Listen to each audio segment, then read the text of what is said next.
यह सुनकर हमारी जान में जान आई। मैंने पानी के छींटे मारे तो कमल जी को होश आ गया। वे काफी कमजोरी महसूस कर रहे थे। सब काम निपटाकर हम घर आ गए, लेकिन अब भी हमें 1 महीने तक वह काला धागा अपने गले में पहनना था। कुछ दिन सब ठीक चलता रहा। एक दिन मैं ऑफिस से घर आया, गाड़ी घर के नीचे खड़ी कर रहा था।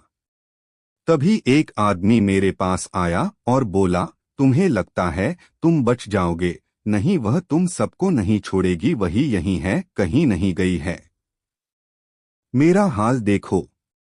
वह आदमी बहुत डरावना था। उसका चेहरा बहुत भयानक था। फटे हुए कपड़े, मुझे लगा शायद कोई पागल है। लेकिन वो मुझे देखकर हंस रहा था। कुछ देर बाद बोला, मुझे सब पता है। देख उसने मेरा क्या हाल कर दिया। अगर यकीन न हो तो अपनी बाप से हरिया के बारे में पूछना, मैं ही हरिया हूँ। तेरे बाप को सब मालूम है। वह आगे चला गया। मैं सन्न रह गया और उसे जाता देखता रहा। फिर मैं वापस आया और अपने पापा से पूछा, पापा ये हरिया कौन है? अभी बाहर मिला था। कह रहा था वो कहीं नहीं गई है, तुम्हें नहीं छोड़ेगी। पापा यह सुनकर घबरा गए और बोले, अगर वह कह रहा है तो सच ही है। लगता है वह हमें धोखा दे गई। मुझे कुछ समझ नहीं आ रहा था, न इसका कोई समाधान मिल रहा था। अब न जाने हमारे परिवार के साथ आगे क्या होगा। मैंने पहली बार अपने पापा को इतना परेशान देखा था। उन्होंने आगे कहना शुरू किया, बेटा मुझे लगता है हमें कुछ बड़ा सोचना पड़ेगा। इससे पहले कि वह हमारे परिवार के साथ कुछ गलत करे, हमें उससे बचने का उपाय करना होगा। मैंने हाँ में अपना सिर हिलाकर सहमति दी। कुछ देर बाद हम कमल जी से मिलने पहुंच गए। पापा ने उन्हें सारी बात बताई। कमल जी ने यह सब सुना और कहा, यह भी हो सकता है कि हरिया को कुछ पता ही न हो, वह अपने मन से बातें बना रहा है। इस पर मेरे पापा ने कहा, नहीं कमल, ऐसा नहीं है। वह चुड़ैल हरिया के जरिए अपना संदेश हमें पहुंचा रही है।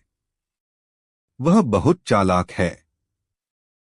चलो एक बार उस तांत्रिक को यह सब बताते हैं, क्योंकि उसके काले धागे की वजह से ही वह हम पर हमला नहीं कर पा रही है।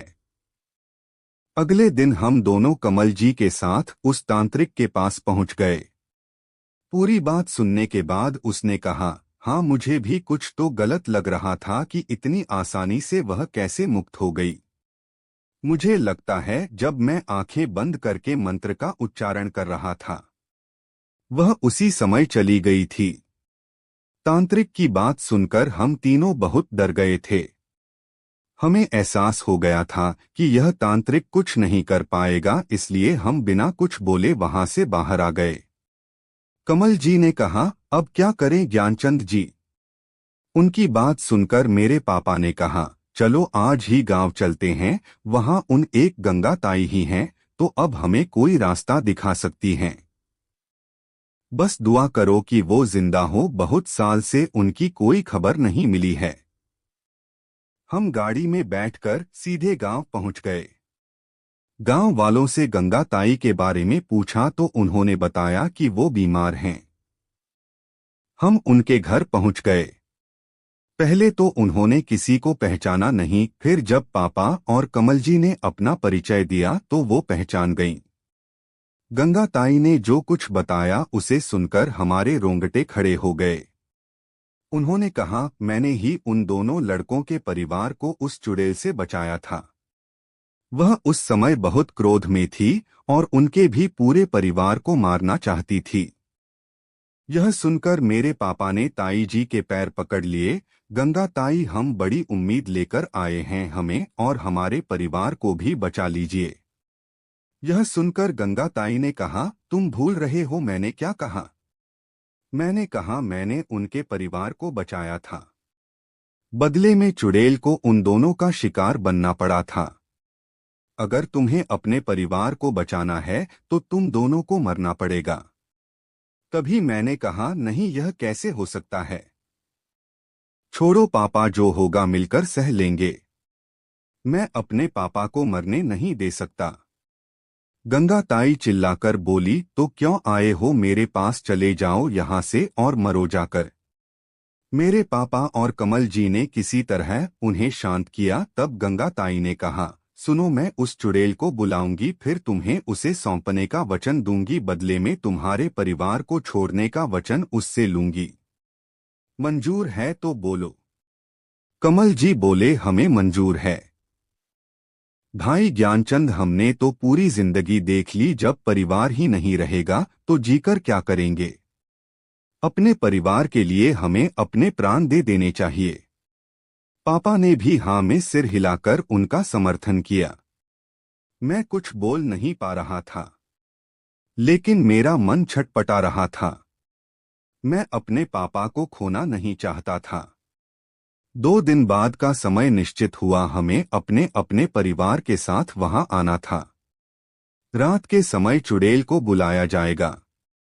घर पहुंचकर मैंने और पापा ने सारी बात अपनी मम्मी और आशा को बता दी। यह सुनकर उनका रो रो कर बुरा हाल हो गया। पापा उन्हें समझा रहे थे, लेकिन मेरी मम्मी बार बार बेहोश हो जाती थीं। उनसे यह सदमा बर्दाश्त नहीं हो रहा था।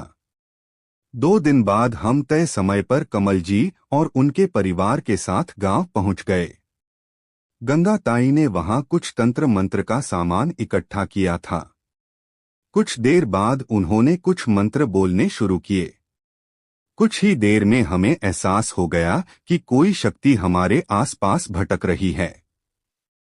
गंगा ताई ने उसे ललकार कर कहा, क्यों इन्हें परेशान कर रही है? इन्होंने तो तुझे नहीं मारा, तेरा बदला पूरा हो गया है, छोड़ दे इनको। उस परछाई ने हंसते हुए कहा, तू इन्हें नहीं बचा पाएगी, मैं इन सबको मार दूंगी। गंगा ताई बोली, इनके परिवार को छोड़ दे, बदले में मैं इन दोनों को तुझे सौंप दूंगी। परछाई बोली, ठीक है, मैंने तेरी बात मान ली, इन्हें मेरे हवाले कर दे। गंगा ताई ने कहा, जाओ तुम दोनों उस खेत में चले जाओ, मैं इससे ज्यादा कुछ नहीं कर सकती। मुझे बहुत गुस्सा आ रहा था। मैंने चिल्लाते हुए कहा, हिम्मत है तो मुझे मार के दिखा, इन बुजुर्गों पर क्या अपनी शक्ति दिखा रही है। गंगा ताई ने कहा, ज्ञानचंद रोक अपने बेटे को, नहीं तो ये भी जान से जाएगा। इसे पता नहीं वो कितनी शक्तिशाली है। मेरे पापा मेरे पास आए और अपने हाथ से मेरा मुंह बंद कर दिया और बोले, इसे माफ कर दे, यह बच्चा है, मैं मरने के लिए तैयार हूं। फिर मेरे पापा ने कहा, बेटा सबका ध्यान रखना, मेरे तेरा साथ यहीं तक था, अब मेरे जाने का समय आ गया है। मैंने आज तक कभी हिम्मत नहीं हारी, तू भी हिम्मत से काम लेना। यह सब देखकर मेरी माँ बेहोश हो गई। मेरी पत्नी आशा रो रही थी और माँ को संभाल रही थी। कुछ ही देर में कमल जी मेरे पापा को साथ लेकर उस खेत में चले गए। कुछ देर वो हमें दिखाई दिए और फिर आंखों से ओझल हो गए। उनके जाते ही उनका परिवार और हम सब रोने लगे। गंगा ताई ने कहा, तुम लोगों के कारण ही उन्होंने कुर्बानी दी है, अब तुम यहीं सुबह तक इंतजार करो, सुबह ही हम खेत में जाएंगे।